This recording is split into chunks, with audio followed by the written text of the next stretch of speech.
The donut battery is just a liquid electrolyte NMC cell or something like that. I don't even know.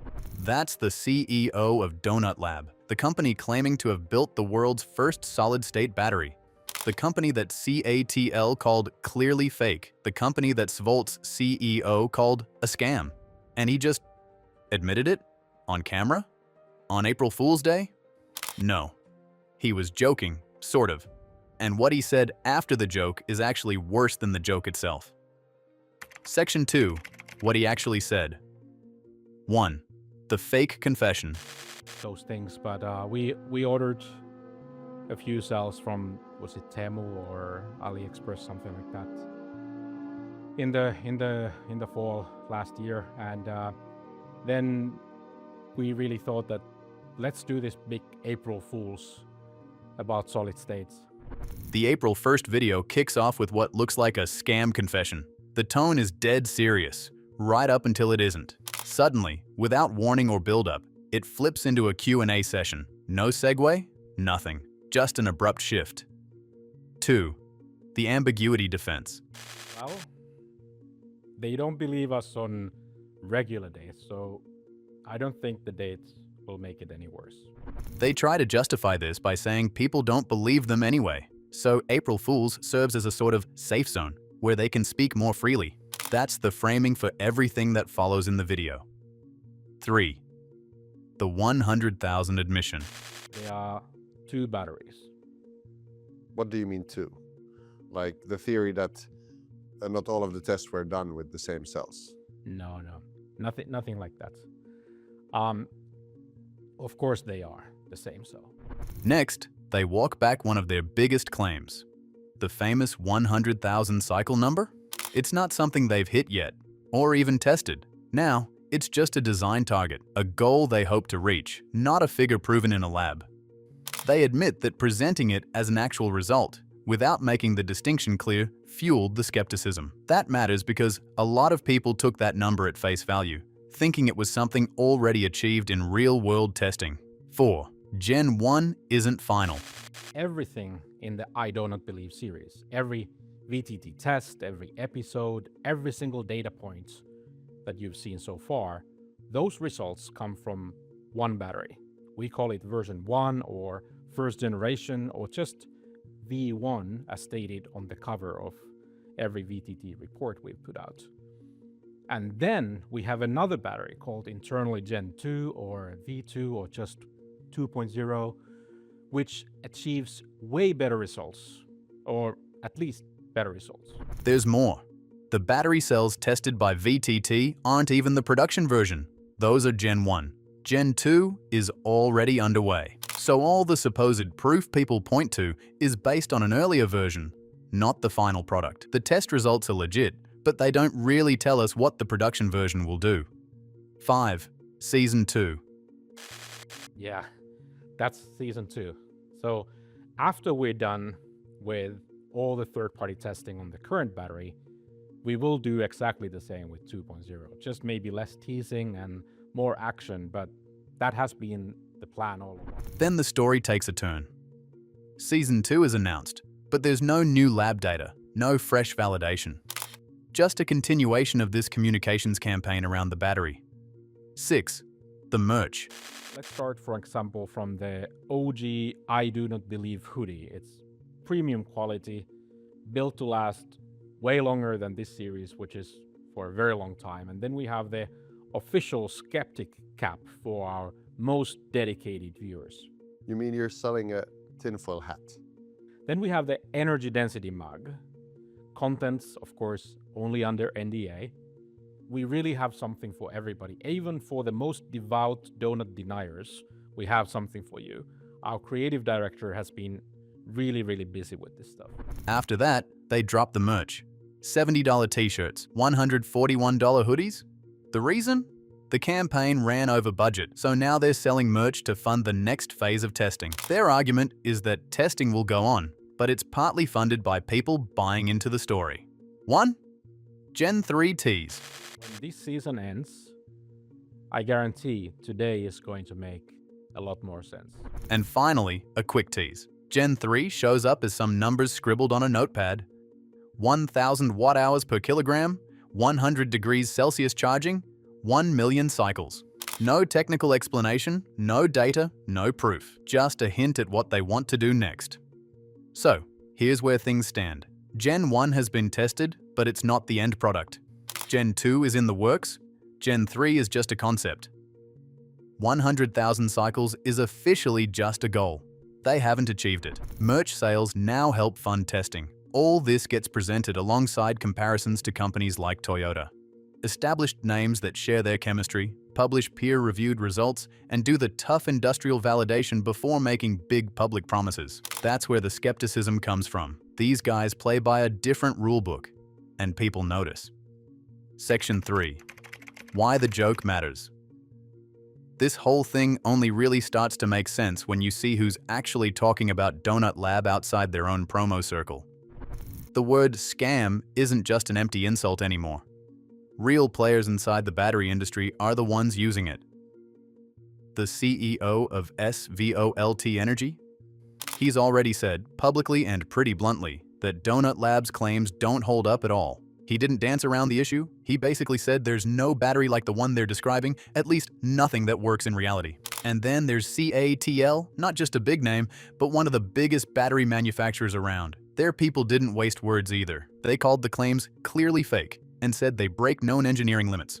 No hedging, just straight up disbelief. So right there, you've got two giants in the field shooting down the story. And it's not just the manufacturers. On the investor side, you've got folks like Aki Paising. He's gone further, not just labeling the story as unlikely, but openly dismissing it, almost mocking the whole narrative. Academics are weighing in too. Shirley Meng from the University of Chicago made a simple but critical point. There's no public demo, no verified data, nothing peer-reviewed, no real technical proof. In battery research, showing that baseline evidence is the minimum before anyone takes you seriously. How much of what you just said is actually true?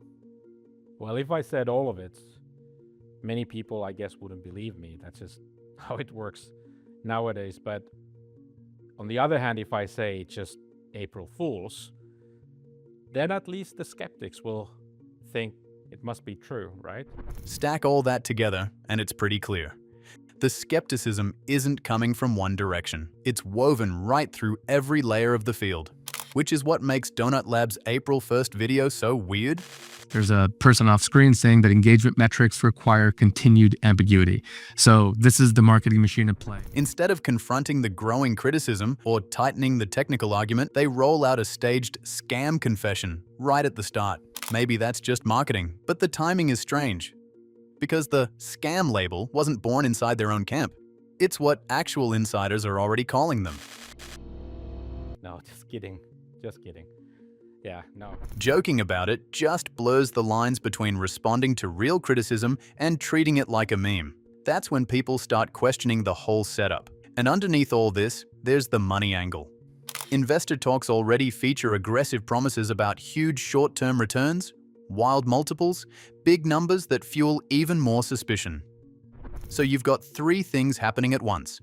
Strong technical skepticism, strong financial pressure, and a public communication style that leans into the controversy instead of separating from it. That's why this video actually matters. It's more than just a flashy post. It's a snapshot of how real industry voices, real investors, and real scientists are responding. When serious people are calling something fake or impossible, you'd expect an airtight defense, not a punchline that makes the whole thing feel like a joke. That clash? It's the real tension nobody's resolved yet. Section 4, the pattern update. Here's where things really start to stand out. The new updates aren't clearing things up, they're just adding more layers. The battery's surface temperature rose from 26 Celsius to 63 degrees Celsius. So that means 79 degrees Fahrenheit to 145 degrees Fahrenheit when using two heat sinks on a single cell. When you're using only one heat sink, meaning minimal passive cooling, the temperature hit 90 degrees Celsius or 194 degrees Fahrenheit. Take the VTT testing everyone keeps bringing up. They ran 6 tests. But what's missing tells you as much as what's in there. There's no energy density data, no proof the batteries last a full cycle life under normal conditions. And nobody has independently confirmed the battery chemistry in those reports. Here's what also actually happened. The battery's surface temperature rose from 26 Celsius to 63 degrees Celsius. So what do you actually get? You see a battery that charges fast, but you don't get the rest of the story that would actually make that impressive if you're talking about EVs. Let's talk about the production timeline. They set a simple Q1 goal: ship a bike off the factory line by March 31st. But still, there's no real proof of customers getting those bikes or a real-world rollout on a bigger scale. Right now, it's more a production claim than an actual product in people's hands. What if we start the April Fools already at CES and now in hindsight.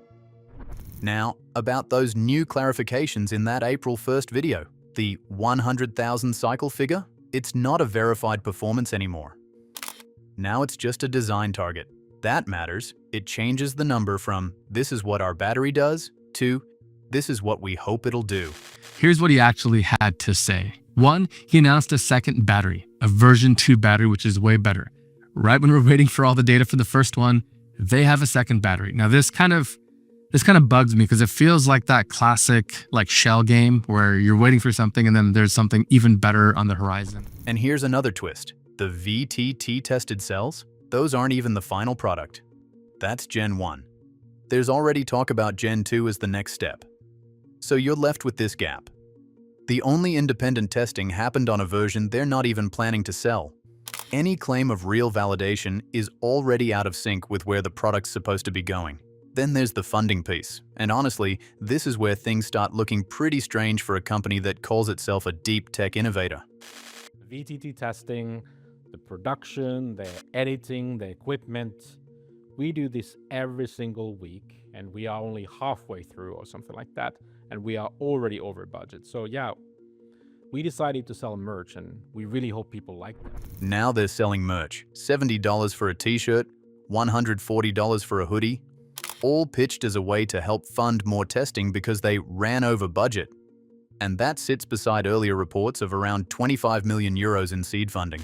And people say marketing is working when everybody has an opinion. So in that sense, I think we've absolutely nailed it, I would say. So now you've got this battery company, supposedly working on the next big thing, helping pay for its testing narrative by selling merch that leans right into that very story. Any one of these details on their own? Maybe not a big deal, but together, it adds up to something that feels very specific. Tests that don't fully back up the big claims. Production timelines that still aren't clearly happening. Performance numbers switched from achieved to aiming for. And now, development and funding mixing directly with marketing. Episode 6, the interviewer asks, have you measured 100,000 cycles? And CEO says, of course not. We would literally have had to start testing like a decade ago. The number is, in his words, an estimate, projected from a much smaller number. That's why people keep getting louder about this. At some point, it's not just about the individual claims anymore. It's about how the whole thing is put together. So the real question goes beyond whether the battery works. It's whether the company is actually building its claims on something real.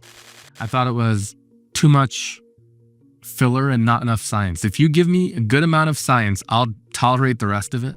So where does this actually leave us? Because honestly, the joke isn't even the main issue here. What actually matters is what's underneath all of this. The technical side, the chemistry, the voltage behavior, the way the cell actually responds under load. And this is where things start getting uncomfortable. When engineers look at the voltage curve, it doesn't scream new breakthrough. It looks familiar, like something we've already seen in standard lithium-ion systems. That's the part nobody really wants to slow down and talk about.